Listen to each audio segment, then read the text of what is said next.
Hey everybody, welcome to X-Oriente, the new voice of Brotherhood. I am half of your host, Eric Diamond. I'm the other half of your host, Jason Van Dyke.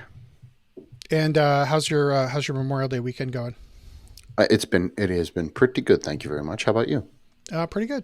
Can't That's complain too good. much. That's I good. can. That, I mean, sure, right, Who's gonna right. listen? We always can complain, can't we? All right, so you might notice we're back on Facebook this week. I guess we Yay. did a test on YouTube, and we still have a few kinks and bugs and stuff to work out. So it's a process. Yep. It's a learning process. So today we wanted to talk. Actually, before we get to our topic, let's talk about Ex Libris because we have another Ex Libris dump that just went up on Patreon. So this week, because it's summer, I thought we'd have some light reading, right? So I've uploaded basically half of our Discordian library.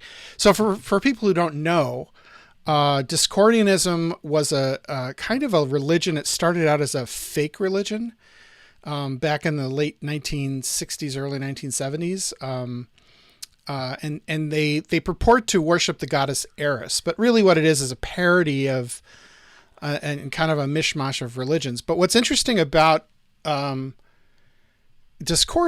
is that it was hugely influential, and it influenced such pop writers as like Robert Anton Wilson was heavily involved in those guys. They heavily influenced Devo. If you guys know the band Devo, they're heavily influenced by those guys. Even the founders of Wired. That's a kind of a fun story, but the founders of the founders of Wired magazine, a lot of those original guys were into Discordianism. And so we've uploaded 5 books, or five documents really. The first one, the one that you should read first if you're an executive producer, is Principia Discordia, or How I Found the Goddess and What I Did to Her When I Found Her.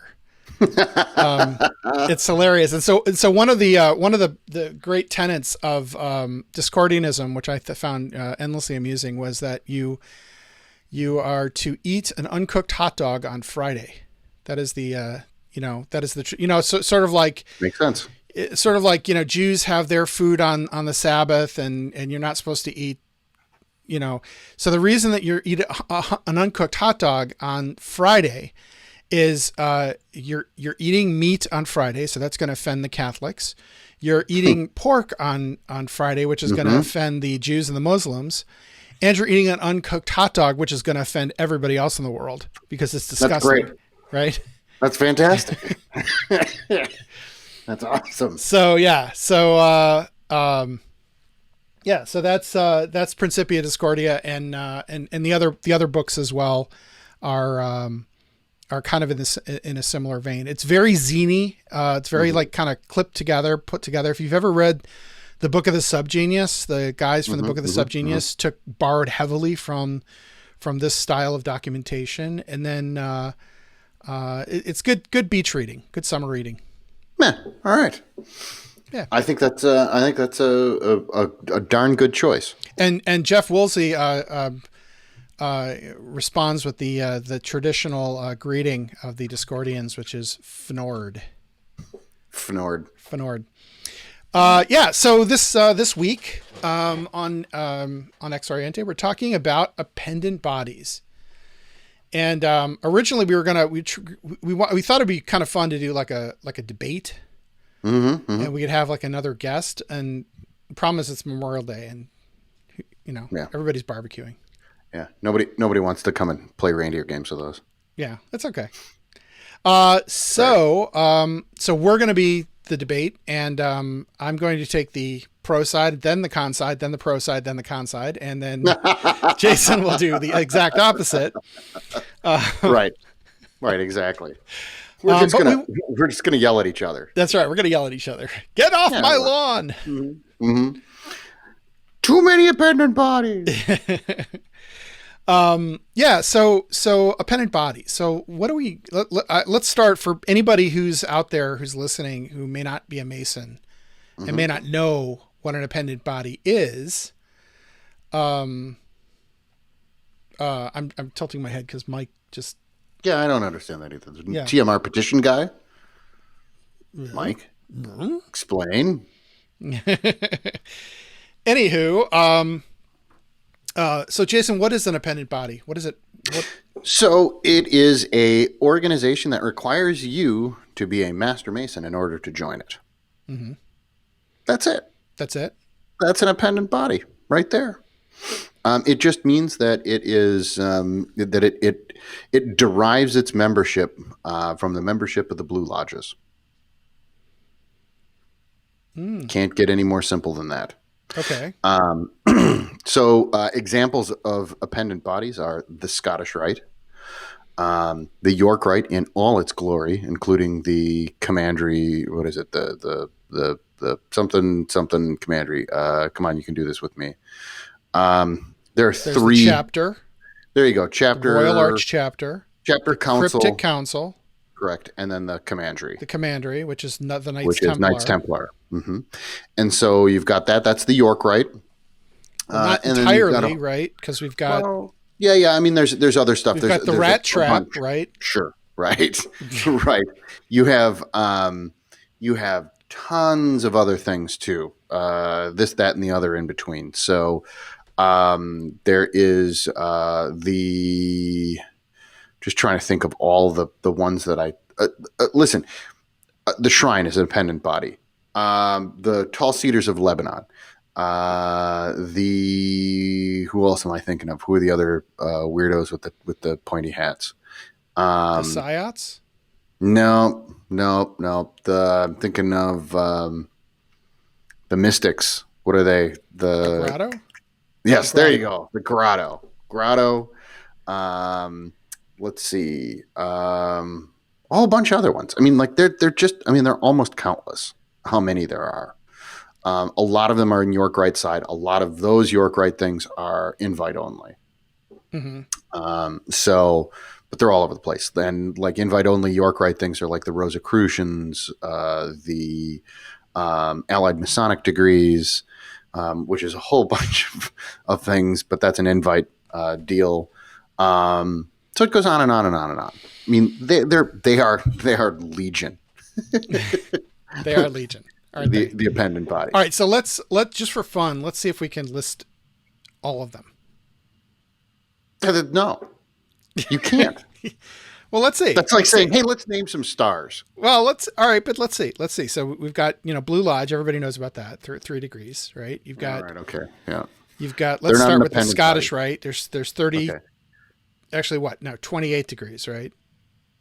No, that is correct. 20. The 4th through the 30. The 4th through the 32nd. So that is 28. 28. Right. Mm-hmm. Right. And then you got the 29th. Mm-hmm. The 33rd degree, which is the last. That is an actual degree. That's correct. An actual degree. It's an actual degree. And that the KCCH, pretty much closes out. In the southern jurisdiction, the KCCH is an honorary, as is the Grand Cross, the Grand Cross Court of Honor, which is the highest award. But but neither of those are degrees. Those are just honors. But are they bodies? Do they meet? No. Okay, so they're just only like one. Yeah. They're just like a lapel pin or a hat or something. Kinda. They're a hat. Yep. Okay. Exactly. Mm-hmm. All right. So does that pretty much close out the Scottish Rite? Yep. Okay. All right. So that's the Scottish Rite. Then on the York Rite side, and Scottish Rite, like for those who don't know, we'll talk about Scottish Rite in depth one of these days. But it's French style masonry. Which when the French, they got it, they were like, well, we have to call this Scottish because it's French. Right. So that we can confuse you. Yes. It's French style masonry. And then on the York Rite side, which, by the way, wait, Eric, it gets more confusing. It's French style masonry that essentially came to us from France, but heavily influenced by the trade routes, actually the sugar trade. So it actually came to us into the United States, came to us from the Bahamas. Through the Bahamas, right? And then it's the mother council was what in Charleston, South Carolina? In South Carolina, correct? It was See, there now we're going to get All right. confusing because We don't. that We was don't need to get. 1801, Yeah. but we know that there was a chapter in New Orleans that had been there for a really long time. Okay. So it came, but so it came to the New World, and then it went back to the Old World. Correct. Into France and Yep. festered there for a while, and then came back again. Yeah. Right. So it's too confusing to get into. So Scottish Rite up to 32nd degree, and then you have the York Rite, which is more English style masonry, and from there you go.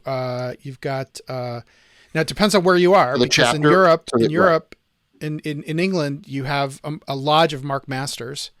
Correct. Right, and in the United States, it's all part of the Royal Arch chapter. So you've got the chapter. Correct. You've got the Cryptic Council, which is like 3 degrees, 4 degrees, something like that. Okay. Okay. The Cryptic Council. Then you've got the Commandery, which we already mentioned, and then you've got the Invitationals, and those consist of you've got AMD, the Allied Masonic Degrees. You've got Rosicrucians. The Masonic Rosicrucians. I have to say Masonic Rosicrucians because there are other Rosicrucians. No, that's true. There are two other Rosicrucian groups. Right. The Jewish Rosicrucians and the Satanic. The religious Rosicrucians. Yeah. So who else? Red Cross of Constantine. Red Cross of Constantine, and we shouldn't forget the Royal Order of Scotland. Royal Order of Scotland. Yep. Knights of Acon. Yep. Knights Pythias? No, they're a whole. They're not Masonic. They're a whole group. Yeah, they're a whole group. They're their own thing. The CBCS. Yep. CBCS. Right. Yep. The Chevaliers. Yeah. The Chevalier Ball. Beneficent City Santa. Sweat. Something like that. I don't remember. Yeah.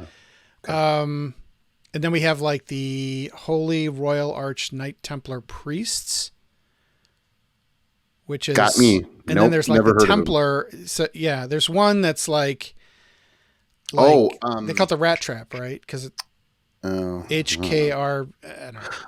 Okay. There's a lot of them. There's a ton. How about Martinists? No, not They're Masonic. not really. Yeah. Trying to think. College of Rites. Thank you, Mike. Yep. Grand College of Rites. Yep. Absolutely. They're the ones that do, not just the Grand College of Rites, but right. Sorry. No, so there's a Grand. You're right. Grand College of Rites, right. But then there's the York Rite College. That's correct. Right. And then the Knight Masons. Right. God, Jesus. That's obnoxious. Yeah. So is the Grand College of Rites the ones that publish Collect Inia, right? Yeah. So and so they're sort of like the catch-all for dead groups. So like they own the ritual for the Memphis Mizraim. Which used to be another appendant body, right. but kind of fell out of favor and got So actually, the Grand College of Rites was essentially put in place to prevent this. I mean, appendant bodies are like a virus, right? They're just spreading to the point where they had to create an appendant body to stop the appendant bodies. Right. It's just like It's just like Ebola. if not put in check, it will hemorrhage. So here's the thing. Yeah. Here's the thing. And Aaron Shoemaker just joined us, and I think he's the Grand Poobah of the Grand College of Rites, there you go. Or was, as you know. But anyway, so here's my question: given all of these appendant bodies, right? Why do we have so many of them? What's going on? As the wise country musician once said, if you've got the money, honey, we've got the time. And it literally is just, it's segmentation gone mad. That's what it is. You know what I'm saying? Right? It is guys getting in their Blue Lodge and going, okay, did that. What's next? And then saying that a lot. That's part of the reason. And Masonry, especially in the golden age of Masonry, right, which is roughly late 1800s to about 1920, right before the crash. So 1929, but right in that neighborhood. In that golden age of fraternalism, just you could join a myriad of groups. And the thing is that there were so many Masons that you were looking for a smaller group all the time, right? Something more personal. So maybe that's a reason. Yeah. But but it's just segmentation gone mad, really, because they each have their own personality, and that personality is really just a focus. So, for example, Scottish Rite is really into its ritual, and so it's got really complex rituals, and some are old, some are sort of proto-old, I guess. But they're really into that. York Rite is more into I don't know how I'd explain York Rite, really, because they've got rituals as well, but they're less of them. They're not as complex. But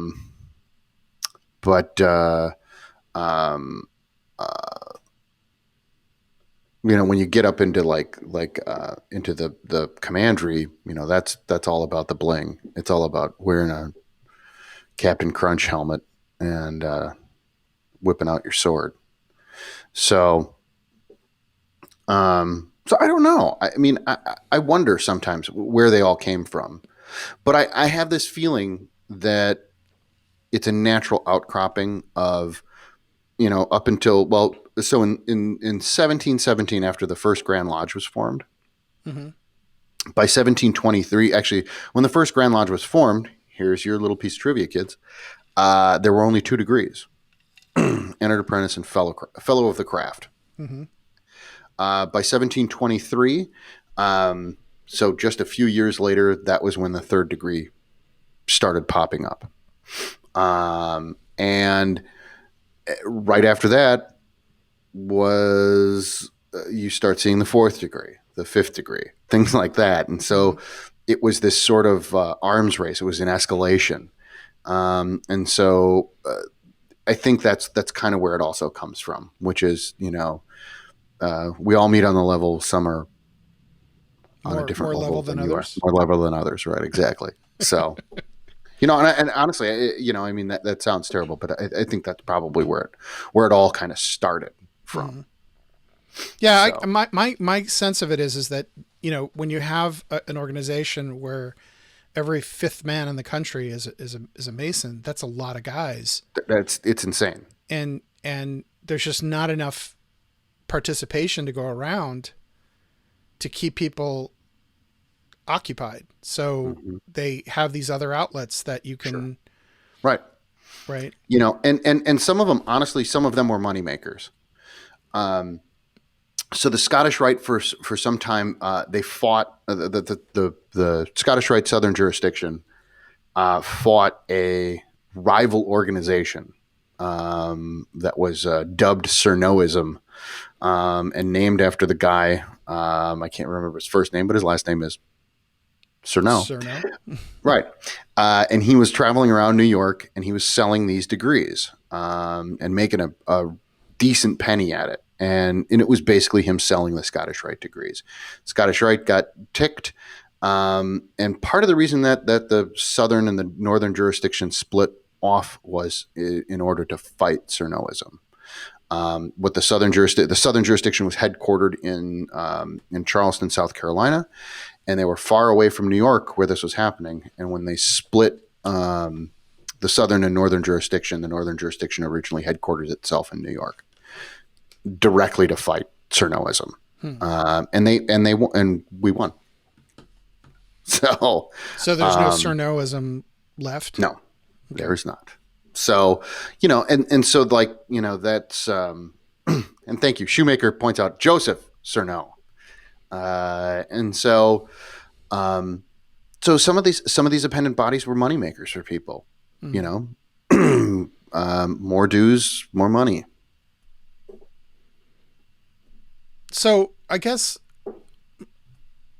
so let me ask you a question. Other than the degrees, which are different, like in each branch. So if you're, and a lot of guys who are going to be listening to this are members of both. I know I'm a member of both.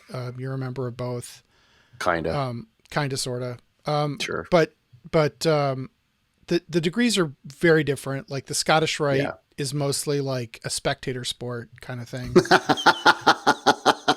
Yeah, it is kind of when you're taking them. I mean, no. You're totally right. When I you're never thought about participating it in that them, way. it's That's different. good.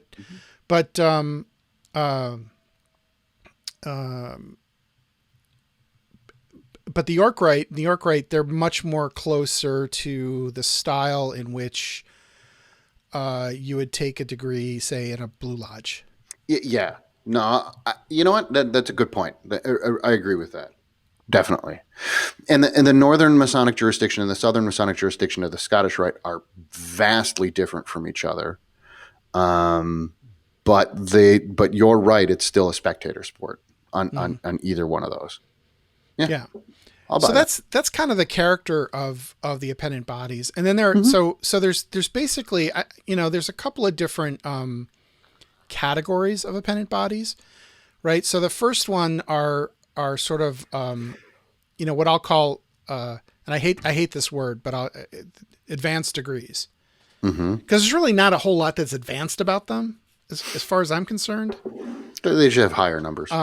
They have higher numbers. They get a little bit more specialized and stuff like that. But those are, like the Scottish Rite, the chapter council and commandery, right? That when you're in those, you're really getting kind of new information and kind of a different point of view on Freemasonry. Then there are the invitationals, and most of the invitationals, almost exclusively in New York Rite. Scottish Rite has the honorary 33rd and Grand Cross and stuff like that, which you pointed out are not degrees. But in those, it's kind of like it's kind of like a thanks for playing kind of thing. And they're mostly dinner clubs. Yeah. Right. CBCS is a dinner club. Yeah. They don't, I don't even think they're allowed to work the degrees. Right. Right. Right. What's the other one that you said? Red Cross of Constantine dinner club. Yeah. So, and so those are the and AMD is an invitational, and we have put on a couple of AMD degrees here and there, but they're very they're not big affairs. They're not not a lot of floor work. They're just kind of, I don't know, quickly done. Here you go. Here's your degree. Yeah. And then the next category are sort of like the social clubs, right? So I would put the Shrine in that category, even though the Shrine does have degrees, but they're kind of, they don't call them the ceremonials, right? Yeah. Yeah, they are. And the thing is that the Shrine was originally conceived as a social club, and it was conceived as a parody of Masonry. Which may or may not have lost its humor depending on your point of view. But yeah, so you're right. Yeah, definitely. I would put the Shrine in that. Yeah. Who else would you put in there? The Grotto. Oh, fair. Yeah, totally. Right. Okay. I'd put the Grotto in there. Yep. Okay. I would put the Jesters. Well, they're part of the Jesters are part of the Shrine. Part of the Shrine. They're an invite only inside the Shrine. I'd put the Tall Cedars of Lebanon in there. Tall Cedars of Lebanon. Yeah. Psyots. Yeah. Okay. Right. And those are primarily, like, to kind of just have fellowship and a lot of those groups, they do a lot of social events. They have like the Shrine has units, right? You can be the Clown Corps or the, whatever. Yeah. And then, or the Yacht Club. And then the Grotto literally exists to do one charity. I think is it eye clinics? No, something like that. Templar. Yeah, that's Templars. But dentistry. I think it's dentistry for kids. Yeah.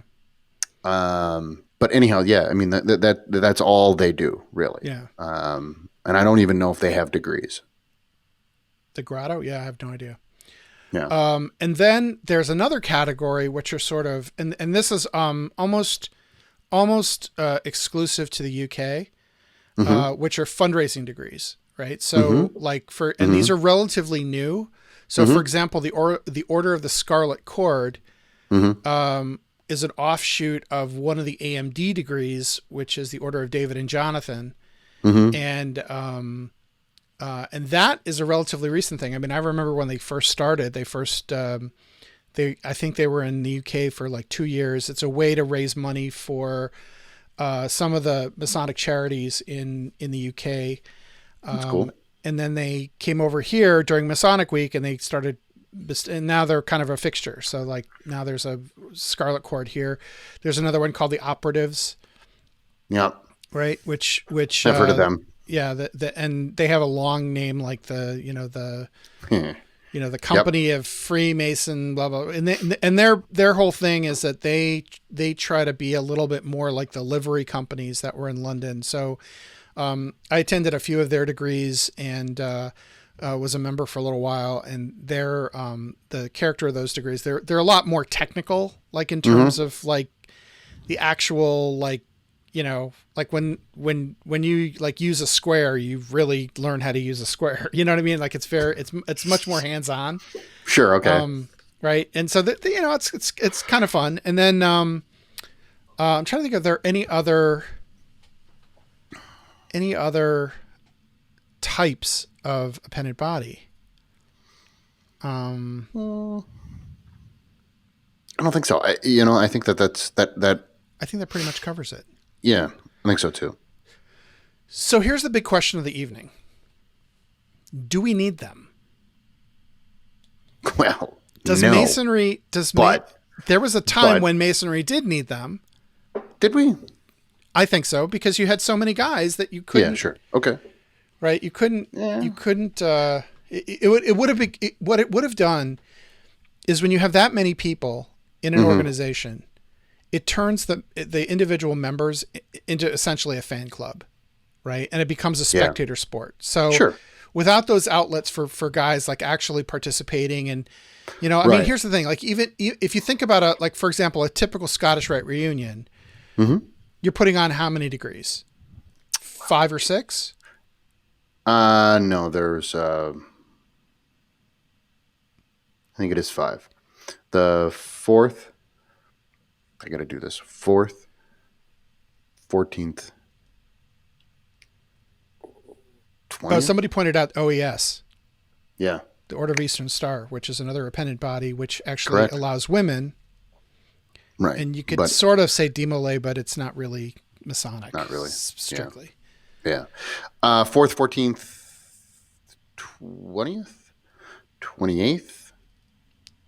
Yeah, it's different depending on your jurisdiction. So I'm in the north. It's, like the 18th is an important one. But 18th. No, you're right. 18th is important. Yeah. So 4, 14, but 18. Basically there's 5 to 7 terminal degrees. They call them they call them the terminal degrees. Really? Mm-hmm. Yeah. Oh.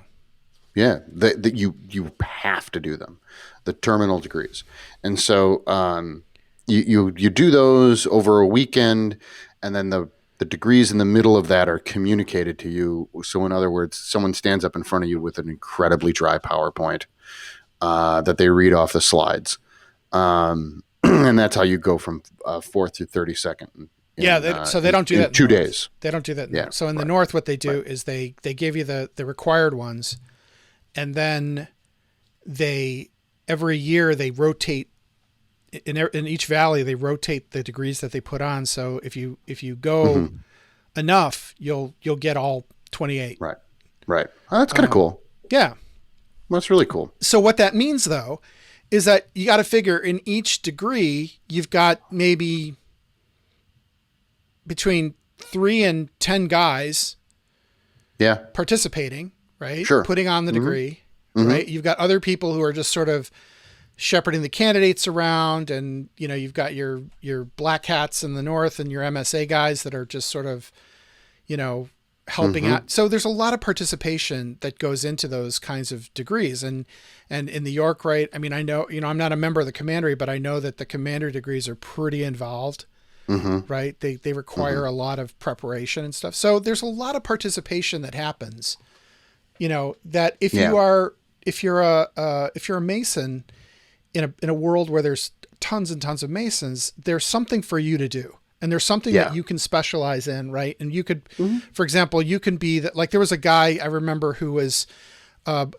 beloved member of our lodge who was like the prelate, and like that was like his gig, and no one would dare be like, "Yeah, I'm going to be the prelate," and the next, like no, he's going to be the prelate because he's the prelate, like So there were guys who could specialize in that kind of stuff, but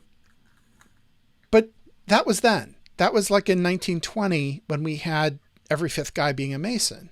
Today, we're struggling to get people in seats in the Blue Lodge. Yeah, the message that you're going to get in the Scottish Rite degrees, especially in the Southern jurisdiction, the ritual that you get from those degrees, regardless. I mean, if you're only seeing the terminal degrees, the 5 terminal degrees. By the way, Charles Ward and Shoemaker pointed out it's 4, 14, 18, 30, and 32. So the ritual that you're going to get there is really cool. And it really helps you unpack the first 3 degrees a lot better.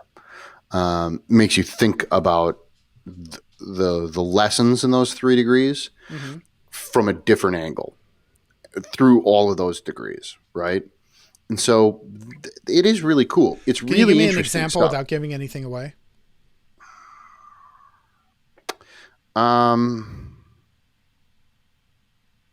No. No, I cannot. Oh, thank you very much. Right. Thanks for playing. I can't give one that's meaningful, but understand that they do that. And, it's really cool. Some of the ritual is really interesting. It was basically thrown together by Pike. The ritual used to be really different, and then Pike kind of got a hold of it and rewrote it wholesale, and made it much more flowery and crazy. In fact, the 14th degree, I think if you do the full Pike version of the 14th degree, I believe that there's 5 or 6 passwords. And that's what Mardi Gras became, right? Right. Isn't that what Mardi Gras became? Like Mardi Gras is just the 14th degree as Pike originally wrote it. Probably. No, right. I'm kidding. There's like 5 passwords. There's 5 or 6 handshakes. It's just nuts. It goes crazy. Everything in those degrees is extra. And so that's interesting. It's really cool to see, as far as, here's another good thing that I see that come out of the Appendant Bodies. Here in DC, and the Scottish Rite meets every Tuesday. And what's cool about it is that you get guys from all the lodges around the city all kind of come together on Tuesdays. And there's a lot of value to that, because if you're not in Grand Lodge, if you're not doing Grand Lodge events, how are you meeting or getting out there and meeting guys from other lodges, right? You probably aren't. So this is a really good exposure to guys that are in other lodges that you don't know. You're meeting new people. You're getting different viewpoints from other guys that have different experiences in their lodges, and they're local, right? I mean, it's really cool. So I think that's a really, really useful thing. And I know early in my Masonic career, I didn't do anything with Grand Lodge at all. And I went to Scottish Rite, and it's a lot like that same experience where you're meeting all these guys from different lodges and stuff like that. You get to know, the personalities of the other lodges in your area. So, I think that has a real value to it. The shrine, they do great charity work. and they're able to do charity work on a much larger scale than your local lodge would be able to do, or in some cases, even your Grand Lodge is able to do because it's a national organization. So, yeah, I definitely think there's a place for them still, especially the really big ones. Okay. Well, some might argue that and I've made this argument. I've read it. I've seen it all over the place. That what it does though is it saps the energy coming out of the Blue Lodge, so that it siphons off talent and participation when you don't have a critical mass of people. Like, in other words, if we were 20 million people, 20 million guys in the US, right? There would be room for all of that, and all of that could exist in a coherent manner. Sure. But that's not really how it works, right? Right. And here's the thing, DC, just so we let's be honest. DC is a very, very small jurisdiction. So, tiny. Right? It's like Liechtenstein, right? Yeah, it is. Right? It's exactly like that. Yeah. Or Monaco. Yeah. So you can pretty much, like, if you're a member of a DC lodge, you're either living in DC or in one of the surrounding burbs, right? And so it's relatively easy for you to get to the Scottish Rite Temple. Yeah. Right? 100%. And 100%. It's not like Nebraska, where if you technically are supposed to be going to the Valley of Omaha, you could be driving 2.5, 3 hours to get there. So yeah. And I mean, and there are more extreme examples. That actually the most extreme example of it is Utah. Utah has one valley, the Valley of Salt Lake. And Salt Lake City is only near Salt Lake City. So I hear there's a big Salt Lake there.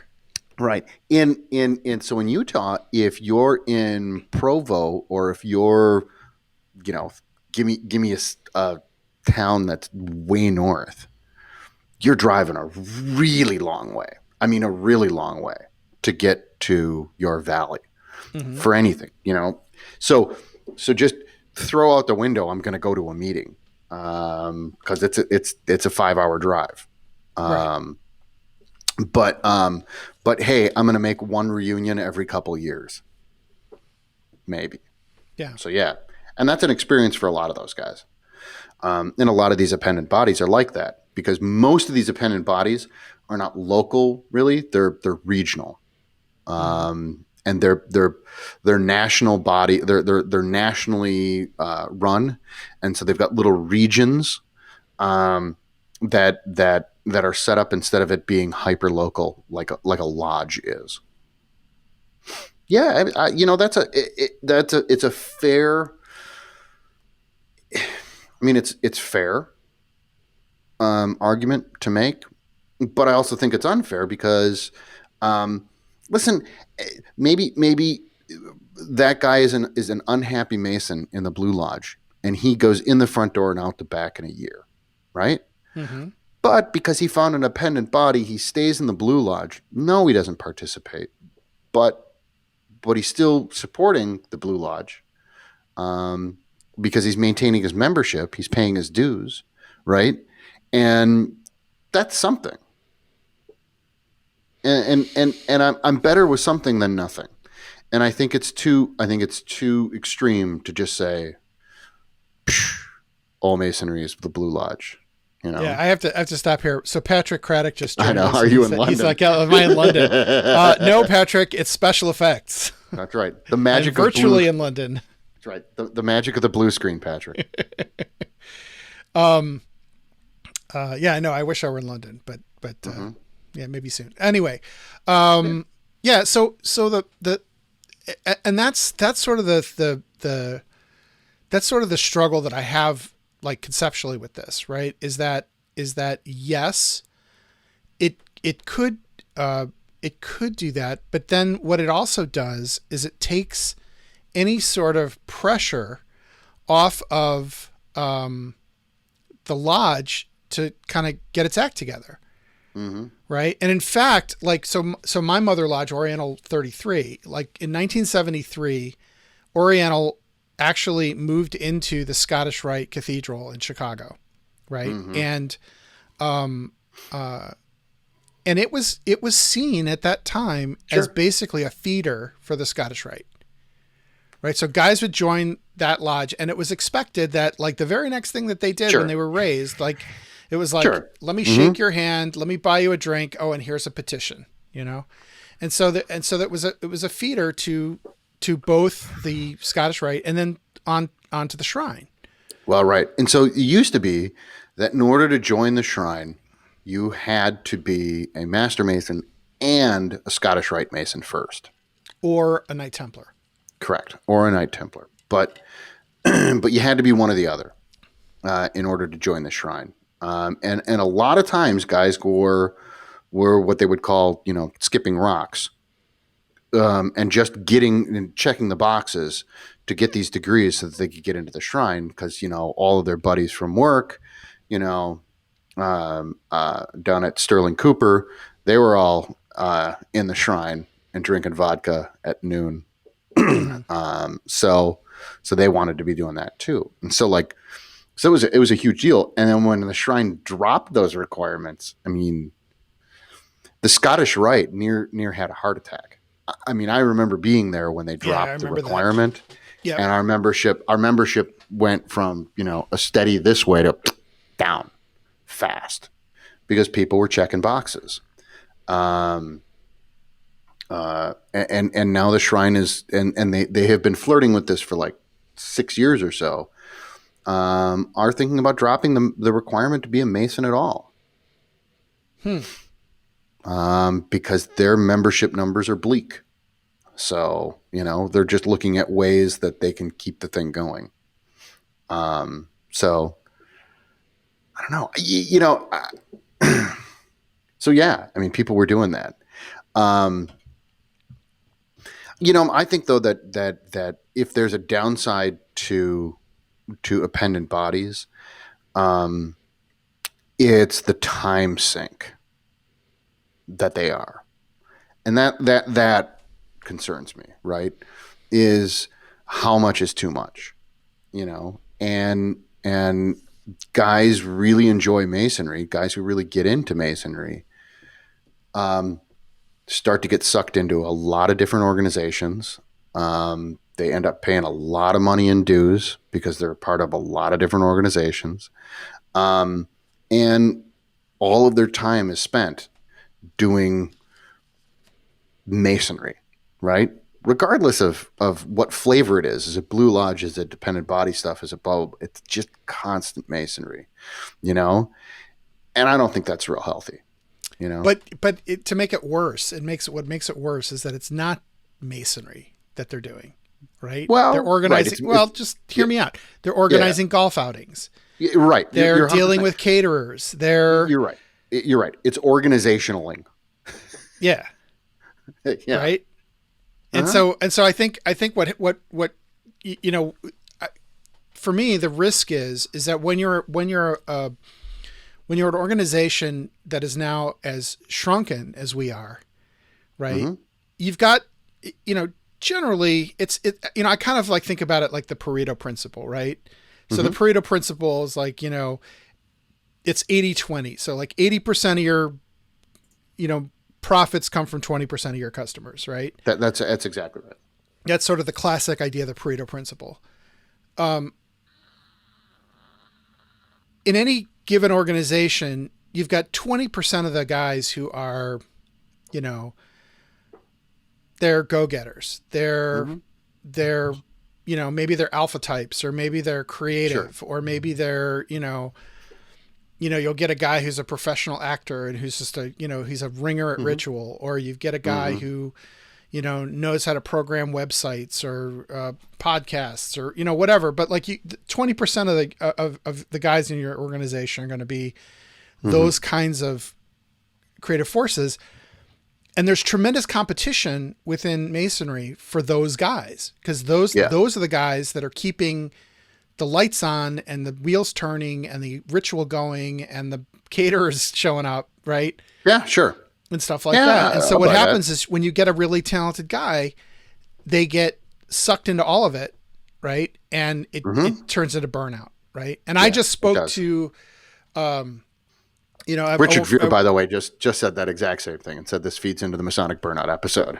yeah, it kind of does. I mean, Right. that's sort of one of the downsides of appendant bodies, and And I think you know, that it can be addictive, right? In the way that, and this might be getting a little too deep into it, but it is it's addictive in the way that like game theory makes you get addicted to collecting points, right, for a frequent flyer membership, right, or or whatever, right?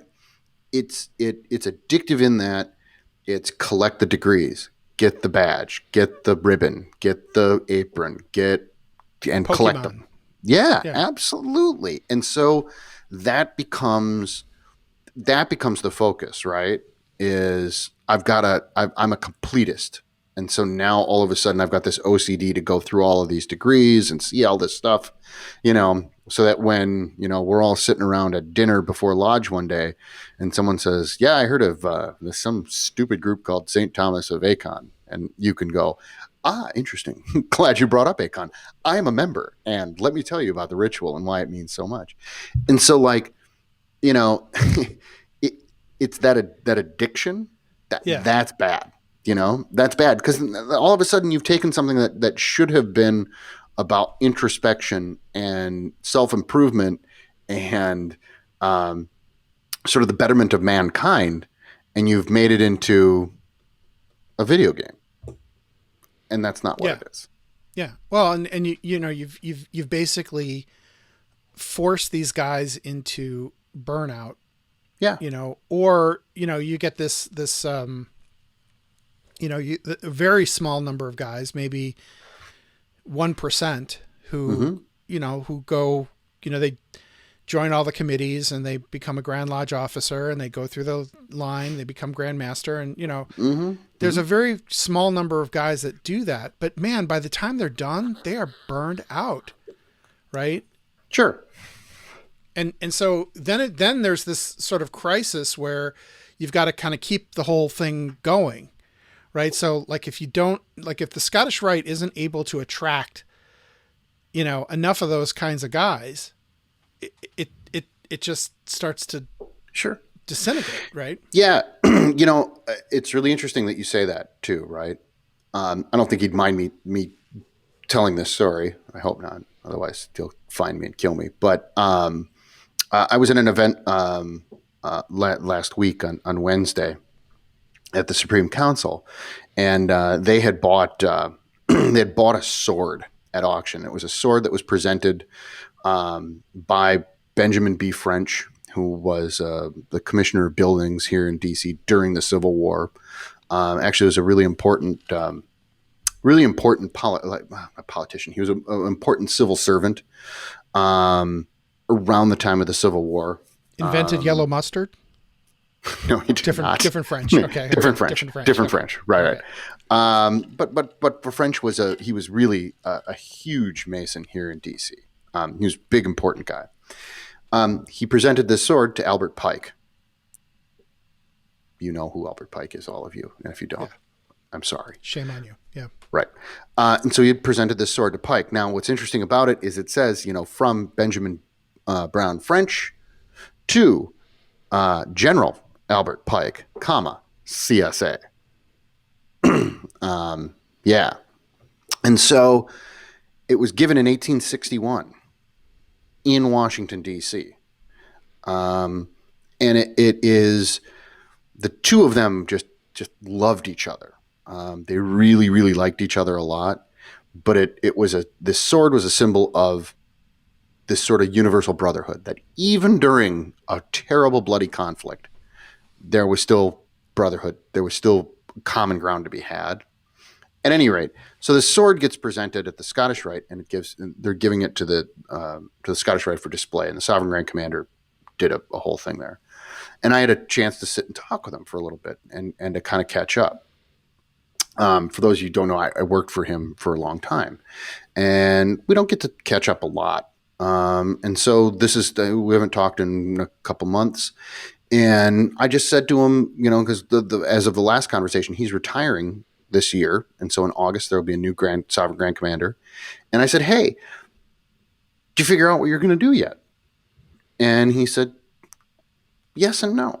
I said, all right. And he said, my wife and I have decided that we're going to do nothing for a whole year. We're going to take a whole year and do nothing. Zero.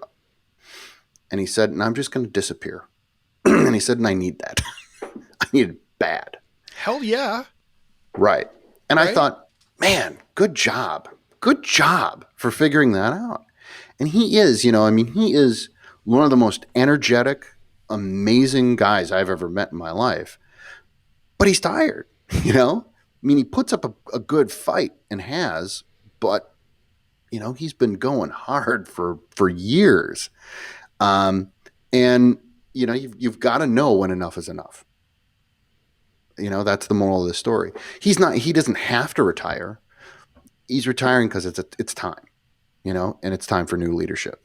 And that's a lesson that we should all take, I guess. Yeah. And I'm sure, I would never take that job. I could never imagine ever doing that job. Like, I put it this way, even the idea of being Grandmaster fills me with terror. knowing what a Grandmaster has to do. Yeah. Right. And one of these days we should get him on the show, because I would love to, I'm always fascinated with people like that. Like, when you ask them about, what's this done to your personal life? It's just like, I just remember, like, if you want to go back to one of the earlier shows we did, we interviewed the guy who was the Grandmaster of Illinois. Yeah. And just the number of miles he puts on a car every year. Right. Yeah. In a state like Illinois. Yeah. Right. Imagine you're the Grandmaster of Texas. Holy cow, Well, and he's the head of, I think they're down now. I think they're probably about 180,000 members, maybe less, maybe 150. Down from when I was there, I think it was over 250,000. But it's still a lot of Masons to be in charge of. Yeah. And it's a national organization. It started in 1801. The offshoots of that organization are all over the world. And so in many ways, he's probably one of the most powerful Masons in the world. Mm-hmm. I'd put him on par with the Grand Master of the Grand Lodge of Scotland, the Pro Grand Master of the United Grand Lodge of England. They're right up there together. Because they've got staying power. And they have a lot of Masons that are progeny all over the world. And so, it's got to just be, it's got to be exhausting to have to deal with that, Yeah. I know it's crazy because he's crazy famous for being a Mason, and I'll just tell this story because I know he'd get a kick out of me telling this story. Why did you tell that story, Jason? But people used to walk up to him, we'd go to leadership conferences, things like that. And he literally would be standing at a urinal and a guy would literally look over and go, "Hey, Ron Seal." And he would literally have to say, "Why don't we finish what we're doing here first, wash our hands, and then we can shake each other's hands." True story. True story. Oh man. And that's the kind of thing that right? Because it's not the person's fault, right? And that's the best part of this story is that you just get starstruck by him because he's that big of a deal that you just lose all thought and you just go right to, oh my God, I get to shake that guy's hand. He's right next to me. This is my opportunity, you know? Right. Yeah. And he knows that too. And he doesn't blame people for it, but it's a lot to kind of walk around with. It's a huge responsibility. Yeah. Everybody watches what he says. You can't make a flippant comment out in public because everyone's listening. So yeah. Right. So and so there's one more sort of downside that I want to explore about Appendant Bodies, and then we kind of turn it around a little bit. Okay, sure. All right. And that is that when you're in such incredible competition for resources, right? Like the Appendant Bodies are. Sure. And you've got the same, I don't know, 20 or 30 guys who are running everything in a particular. I mean, look, if you look at Chicago and you look at the Masonic bodies that are in Chicago, and we've got a pretty much, because it's Chicago, it's one of the bigger cities in the country. We've got pretty much everything. We've got a Rosicrucians, we've got a Red Cross, we've got pretty much everything. It's like 20 to 30 guys who are pretty much running the whole show. Sure. Right. And so when that happens, I think that there's a phenomenon where you start to compete for resources, and you get to a place where and I think we've seen it in squabbles, right? In jurisdictional squabbles, in recently there was a whole thing with the CBCS and the Commandery and the Rosicrucian. I mean, just like these, and I don't want to go into it. There's no real point to it, but suffice it to say that it becomes like there's a lot of turf battles over the same people. Right. It's not like you're, if you're the guy in charge of the Scottish Rite, for example, right, you've got a bunch of Scottish Rite Masons who aren't also York Rite Masons. Mm-hmm. Right. But when you start commanding those resources and start making demands on those people, right, it can cause friction with the other bodies. Mm-hmm. Right. And so you get a lot of, hey, we're going to, we're pulling recognition of the shrine, or we're we're going to, right. Sure. And so it with the dwindling numbers that we have, it increases, it's like anything. It's like, I mean, this is one of the main theories of war, right? Is that war happens when you've got one group of people that is under-resourced and another group of people that's over-resourced, and the under-resourced people say, we can go over there and get all the resources we need. We just need some big sticks and some rocks, and, right. And that's how wars happen. Right. Mm-hmm. And so, for example, like now, we're in a trade war with China, where, there's conflicts around the world. Those conflicts are about resources, right? At their core. So there's that aspect of it. Right. Sure. So there's a lot of really good reasons why we shouldn't need as many Appendant Bodies as we have. Yeah. You know what? Right. I'll agree with that. And the thing is that some Appendant Bodies just refuse to die and go away. You're probably right. But, I mean, that's a whole nother show. Well, yeah, it is. I mean, it really is, right? It's a whole other show on lodges that limp along, and that there is a normal life cycle to everything. We're taught that in the degrees. Do we ever really follow that? No, we think that lodges are forever, and that, they're never to be closed. That's shameful. But everything has a life.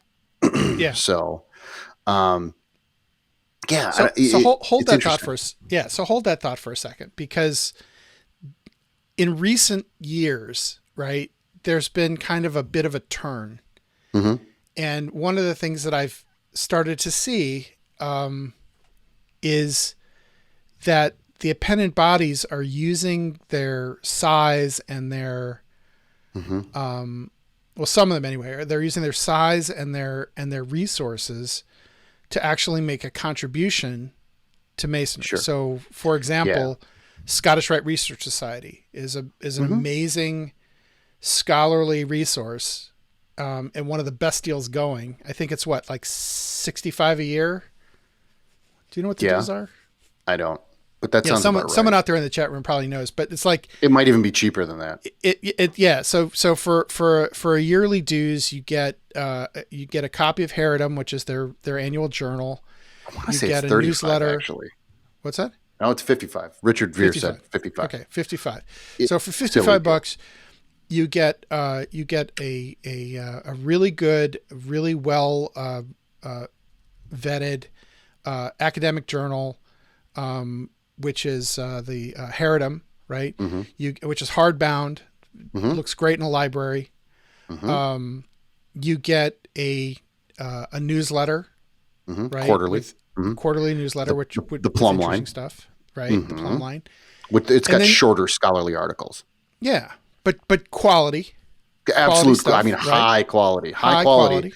It's just too short to be put in Heredom. Yeah, and then you get a bonus book, Correct. Once a right? year. Once a year, and those bonus books, like just the bonus book, is worth the cost 55. of admission, Easy. right? Easy. Yeah. Yeah. What was last year? I'm trying to think of what last year's bonus book was. It actually might have been. Was it a manuscript? It could have been. Someone help me out here. But And Richard Veer's right, and you get discounts on other books. You get discounts off. on other books, right? Yeah. So it's a silly value for what it is. Yeah. And I think something like that actually helps Masonry. I think right. it Franken helps manuscript Masonry. was Northern Masonic jurisdiction, Richard. That was they published that. Yeah. I don't know what the bonus book was. But so they have that. They have the Master Craftsman program, which I think is a really excellent Masonic educational program, right? You used to help run that, didn't you? I did run that. Yes, yeah. I did. I helped create it. There you go. Well done, Jason. Whee! Exactly. And then that inspired the North. So the Northern Masonic jurisdiction, they've got the Haute Grades Academy, which is again very high quality, very excellent resource, right? And then they've also started to, and this is something I just love about what they're doing. So they've started to make things like stock photos and stock video footage available to Grand Lodges. And if you look at the website, the Grand Lodge of Illinois website, a lot of that intellectual property comes right out of the Scottish Rite. Correct. And they're making it available for the benefit of lodges and Grand Lodges. Right. And so their idea was, and this is very, very smart, which is, listen, where does our membership come from? It comes from Blue Lodges. We better start stocking Blue Lodges because our ponds are shrinking. And so they did a really good job with that. And that's smart kind of stuff. And you're right. That helps everybody out. But here's the thing. They've always done that. Like my lodge was a feeder lodge. Right.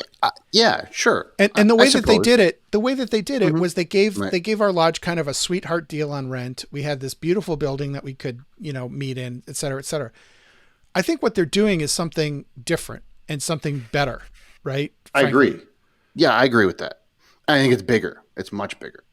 Right. Yeah, I agree with that. I definitely agree with that. You look at the Shriners, the Shrine has elevated the profile of Masonry in general, and that they had something about all Shriners are Masons, and it was an awareness campaign so that people understood that this is a Masonic organization, and that's really cool. They don't have to do that, I mean, some of the largest football games that are played in this country, which are literally the biggest sport in the world right now, are the East-West Shrine game. Is a college all-star game. That's super important. I know back home the Green Bay Packers, their last preseason game every year is a shrine game, and literally they give the entire house goes to the shrine, and goes to the shrine hospitals. It's huge money, huge. And and they're doing that for the benefit of everybody. It elevates the profile of all Masons. Mm-hmm. So, absolutely. I agree with that. I totally agree with that. Yeah. I hope that continues. Yeah. So my question then is there a way to reconcile both sides of this? Yeah. Right? There is sure there a is. way? Is there a sure way is. to take the best of what these appendant bodies are now starting to do in terms of actually supporting Blue Lodges, which is really what their mission is, right? That was sort of the core idea of what they do. Is there a way to do that and to maintain their, maintain themselves without sucking resources out of the talent pool? You're not going to like this. Yes, there is a way to do this, but you're not going to like it. Yeah. Yeah. Make everybody be a member of everything? No, it's because it's my answer for everything. You have to leave it up to the individual Mason, and that individual Mason has to be smart enough to understand the value of balance in their life. Mm-hmm. That's it. That's all there is to it, right? We have to count on the individual Mason to be wise enough to be able to make a good choice on where he's spending his time and his money. I mean, and it's sort of a cop-out answer, but it's ironic in this case that we're talking about the Scottish Rite. For all you kids out there, the 32nd degree is probably what you want to be looking at there. But, it is. It's the big secret. The big secret is we have to leave it up to these guys to make good choices. There's a lot of options available, but we leave it up to you to make good choices with all of those options. It's the same thing as, letting somebody go in a grocery store. There are a lot of options. Make good choices. Yeah, I'm there's a part of me that really doesn't like that answer. I know. You're absolutely. Right. I know it. And I know, I know there, here's the thing, Eric, too, is that it is, and right now somewhere the TMR guys are freaking out happy because it's a very libertarian answer. Right. And that's probably what strikes you as terrible about it. And frankly, I don't really like it either, but it is the answer, unfortunately, in this situation. Because I think that taking it away by limiting anything for guys, I think then unnecessarily limits it for someone else, right? You've got to be careful about taking away too much. And I think that I think that you've just got to kind of make good choices. You have to understand what you're getting into, right? And maybe what we do is that we limit. We try and tell guys, listen, you've got to take a time out, right? Get your Master Mason's degree. Got to have it for a year before you can join an appendant body. Once you join an appendant body, you've got to go to an education seminar kind of a thing. Here, let's lay out all of the choices that you have. Here's, your features and benefits of each of them. Now you make your choice, right? You've had some time to marinate and to stew in your Blue Lodge. We've given you the information about what appendant bodies are and what they offer you. Now we leave it to you. Make good choices. Maybe. But even that to me seems like it's a little bit too heavy-handed and not treating guys like they're adults. Yeah. So I have a theory about this. I've thought about this, and here's why the individualist argument does not appeal to me, right? It's not that I'm feel like we need to be heavy-handed and make all these requirements and have all these caveats and make it harder to get into them, because I don't think that that's necessarily going to fix anything. Or I agree. But I think that I think that every organization. So for example, if you take a look at the Blue Lodge, right? The Blue Lodge has two fundamental characters. It has a mythical character and it has a practical character. Okay. So the mythical character is we're all builders building, King Solomon's temple, and we're building our own temple, and we're becoming better men and stuff. Right. So that's those are the lessons that the degrees teach us, and the symbols and all that stuff. But then there's sort of a practical character. And what that practical character is we build men up to be able to lead men, right? We teach people how to speak publicly. We teach them how to serve in an officer line, and how to, like the idea of service. We teach them about charity. We teach them these kind of skills that if we're doing it right, they come out of Masonry feeling more connected to a community, better, more confident, better able to know what's right and wrong, and how to figure that out for themselves. Right. And so I feel like every organization needs to have both parts in order to thrive. Because if all you have is a mythic character, right, then you're no better than cosplay, right? It's right. Yeah. Like we are Jedi, right? Absolutely. Okay. Totally so the Jedi Academy. Right. The Jedi Academy. Right. So what I see is this transformation happening in Appendant Bodies where the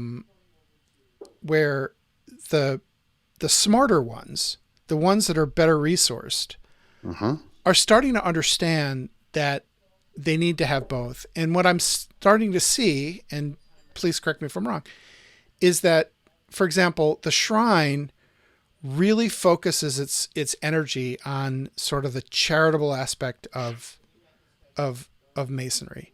And so like even the idea of service, right? So even when the Shriners are getting together and having a good time, it's in the service of some cause or some charitable thing, or to entertain kids, or, like, right.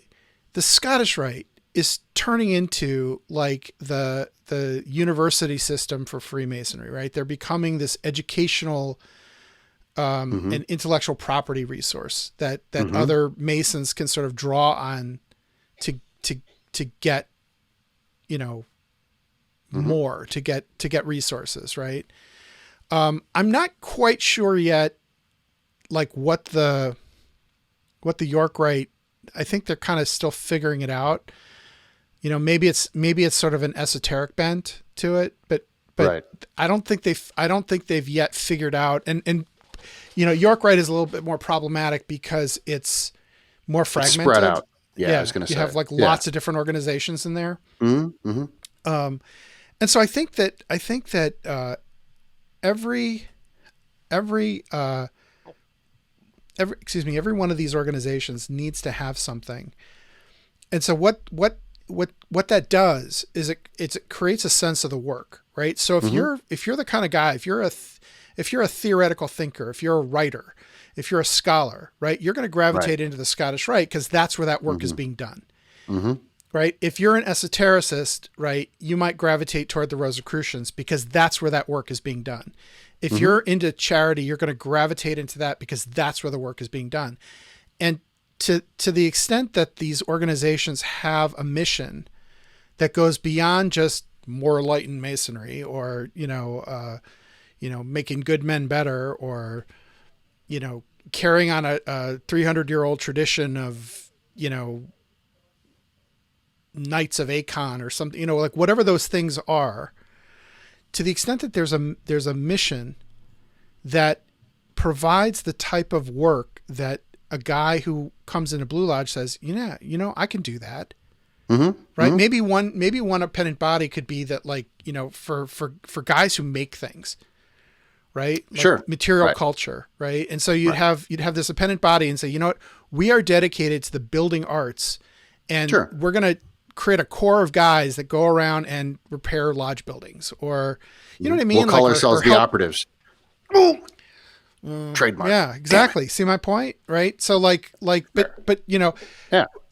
volunteering for Habitat for Humanity or something like, Right. but putting those skills to work. And that way, like you look, I might, if I were a guy who is, say, for example, a master carpenter, right? Mm-hmm. I might join the Scottish Rite and get the degrees and be like, cool, But if there was this organization that was really focusing on using the building trades to further advance masonry and to help mankind, I might gravitate into that and spend most of my time there, because it's ultimately going to make Blue Lodge stronger, and it's ultimately going to serve humanity, and it's going to keep me interested. Right? Sure. But if they don't have that second part, if all they have is the mythic quality, then it becomes like Pokemon. Right. Exactly. That's exactly right. Yeah. I'll buy that. All right. Cool. Now that we've solved that problem, I feel good about that. That's what we do here. We're We problem do. solvers. Problem solvers. That's X-Oriente. Our mission is to solve all the problems in masonry. And every week, kids. Now we just need a week. degree. We just need a degree. Sure, why not? The X-Oriente degree. Okay. I want to, I don't know. Is there anything else that you want to say on the topic before I want to move to my recommendation for the week?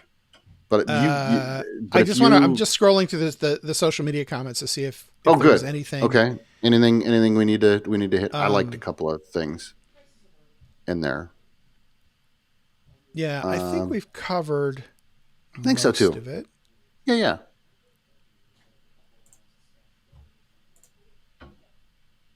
I think we've covered most of it. Yeah. So one thing I would say this, so Abe Metz said something kind of interesting. He said the York Rite is a continuation of the first 3 degrees and gives you a logical explanation of the Hiramic legend. And I'm not sure about that. Like it does, but I found the explanation was somewhat facile. I know. I mean, put it this way, there were parts of it that I loved. There's parts of the Royal Arch degree that I absolutely love, and I love the Mark Master degree. Sure. And what it means and symbolizes. But I don't think I got any more insight into like someone once told me that the chapter is the answer to the 3rd degree.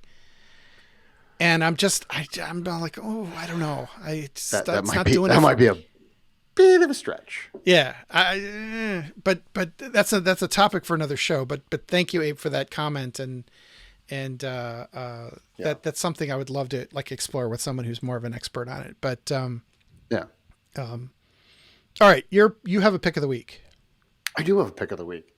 So, a while ago I bought this book, and I just haven't had time to really get into anything and to much less read anything lately.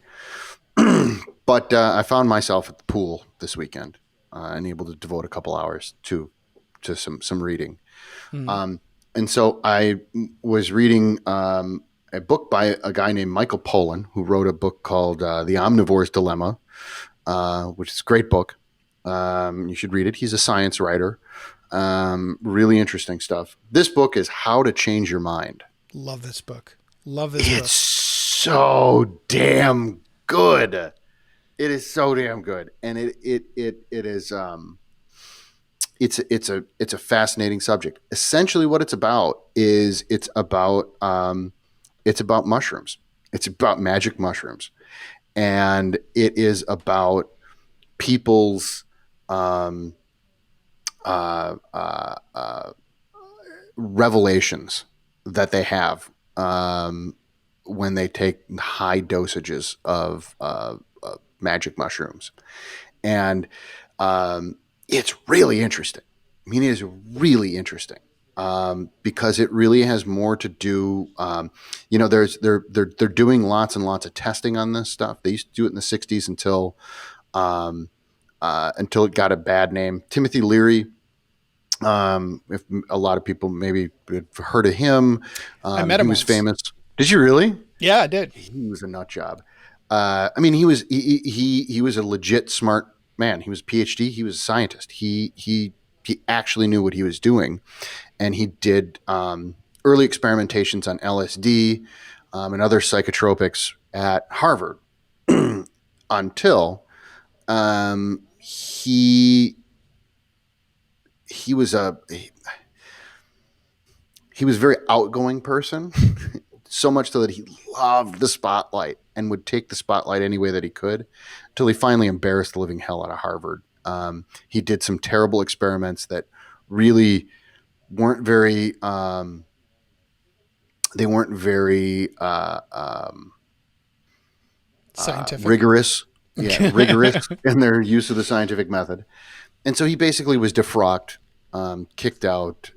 He's famous for telling people to tune in, drop out, and drop Tune in, acid. turn on, drop out. That's it. Tune in, turn out, drop out. But at any rate, so a lot of that funding went away, and it went away in the '90s in the war on drugs, and then it slowly started to come back because at first they wanted to research things like mushrooms for their therapeutic value, right? MDMA, also known as ecstasy. They use a lot for treatment of post-traumatic stress disorder. And there are other clinical uses for MDMA. And in fact, MDMA was first synthesized for use by psychiatrists. That's always been its purpose. But they've just started in about 2006. They started to do research on the benefits for healthy people. What can these things do for you? And they were looking at these big revelatory moments that people have while they're under the influence of these drugs in a clinical setting. And it's crazy. It's so interesting. And I don't want to spoil it too much, but I'll tell you this. I've always been a big believer, without having any science backing it, but I've always been a big believer that these drugs are basically a shortcut. Zen Buddhist practitioners are looking for this transcendent moment in all of their practice. That's what Zen Buddhism is about, is trying to achieve this moment. And they can do it through a ton of practice and meditation and skill building in that meditative practice and stuff. But not all people are able to do it. They just aren't. Some people just will work at it for their whole lives and never get there. Some have a talent and can actually do this, but a lot won't. But drugs, these things are a shortcut. They get you right there. No meditation necessary. Now, what does that mean? And that's what the book really gets into. And that's fascinating. And for anyone who's interested in that kind of stuff, let me build on that, because like when you, so really what Pollan's book is about is sort of the resumption of research into psychedelics. And when you look back, I don't know how many people know this or not, but LSD was invented in like the 1940s by a guy named Hoffman. And Hoffman was doing experiments with ergot fungus and synthesized LSD from it, and by mistake actually got like a little tiny bit, ingested it, and freaked had out. A trip. Yeah, he had. Well, he didn't freak out. He had a trip. No, he had a bad one. Yeah. Well, they called it the first bad trip. Yeah. So he had a psychedelic experience, and this started a kind of a research program into psychedelics. And so they were looking at, LSD, they were looking at psilocybin, which is the magic mushrooms. They were looking at peyote. They were looking at, ayahuasca, all kinds of different, psychedelic substances, and DMT. DMT.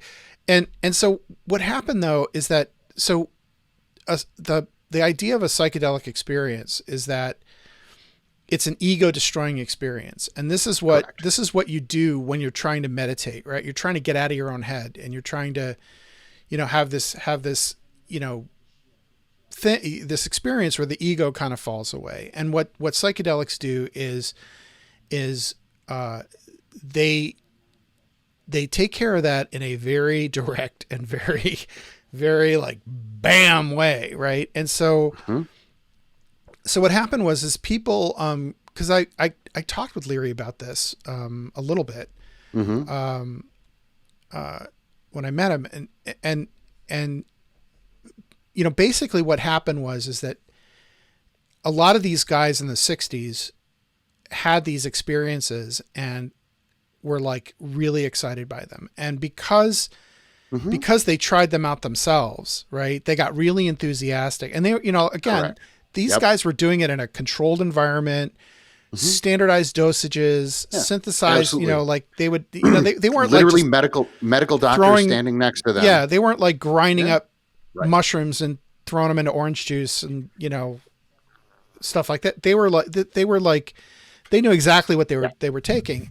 And so they got overly enthusiastic and started like, like, hey, have you got mental illness? This is the thing for you. Hey, have you got, and so people would have like a bad trip because they weren't prepared to have their ego obliterated for 4 or 5 hours. Right. And so because of that, it caused all kinds of problems in society. I mean, people were tuning in and dropping out. People were overusing it. People were like, here's the thing, like you can have a deep psychedelic experience once in your life, and that's enough. Yeah. That's enough to change your outlook. Right.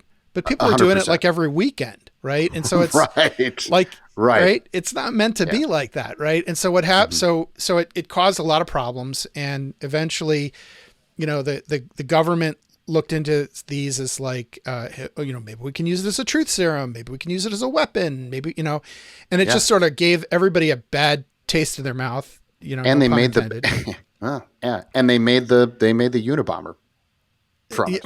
Right. And so they just decided that, there's no medical usage for these things. We're going to make it illegal. And they were classified, alongside like heroin and cocaine. Thing is now that we've a little perspective, actually done research now, like the research is opening up, and it's it turns out that there are uses for these things in a controlled scientific setting. Right. And if you have the know-how and the preparation, it can be a really interesting experience. So the book is actually incredible. Poland's books are great anyway. They are. Like everybody should read everything. Such a good writer. He's a good writer. Incredible writer. And this particular story is really, really interesting because it sort of goes into like how they're starting to find uses for this kind of thing. And so like one of the things that kind of led me to this book when I read it was, like I was reading an article about microdosing and about, how people on Silicon Valley are taking these, doses of LSD that are not enough to get you, to send you on a trip, but are enough to sort of open your mind a little bit, so it has these like really kind of subtle effects, and they're still being studied. But basically, it's a call for like we need to have more study on it. But I have to tell you, it did want to make me like go to Ecuador or something like that. Oh, totally. It totally does, and it's really interesting. The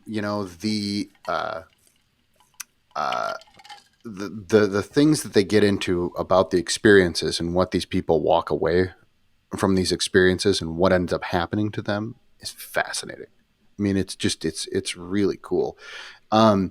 And it's an interesting book. In fact, one part of it, one of the big prominent researchers of this, of psilocybin especially, has said that like he would love in a far off land in the world, maybe in 20, 50 years, he would love to make every divinity student have to take this.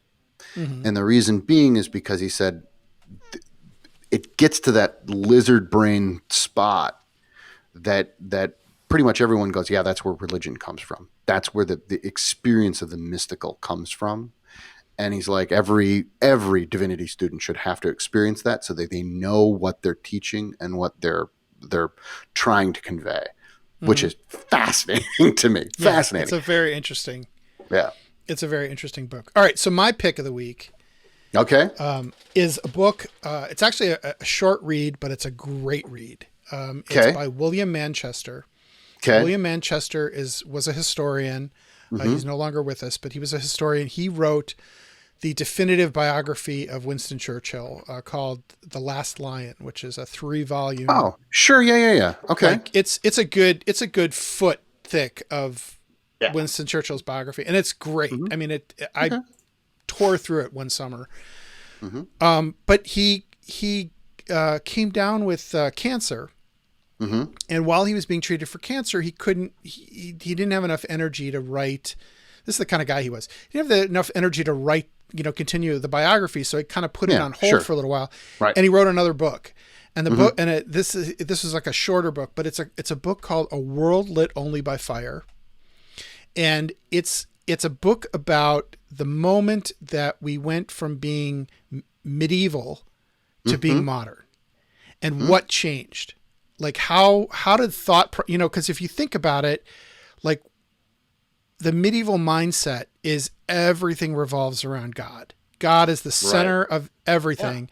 Yeah. And like the hours of the day, the what you eat and when you eat, like the activities that you do, the reasons you go to war, the medicine, all of that came from scripture, came from, this idea of everlasting life, et cetera, et cetera.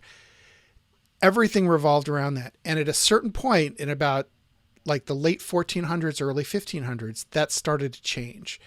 And so he kind of goes into that moment, like what changed about how people started thinking that led to the modern age. Interesting. And so, so it's about, it's about maybe I'll put it on my list. 3/4 of an inch thick. It's a very on the list quick already. read. I just put it on. I just put it on the list. Yeah. So that's my pick of the week. And we will have links in the show notes to those. And this is the part of the show where we thank our executive producers. Without your help, we don't have a show, but your financial support goes directly to the costs of bandwidth, app development,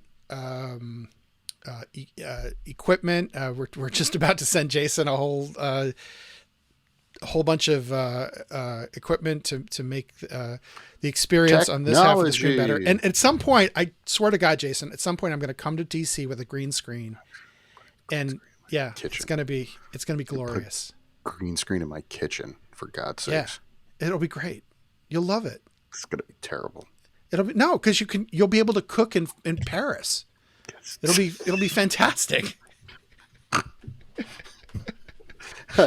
You mean I'm going to have Chipotle delivered in Paris? That's right. You'll be able to eat a burrito in the Chamber of Reflection, like underneath the Temple Mount, right? It'll be great. It'll be great.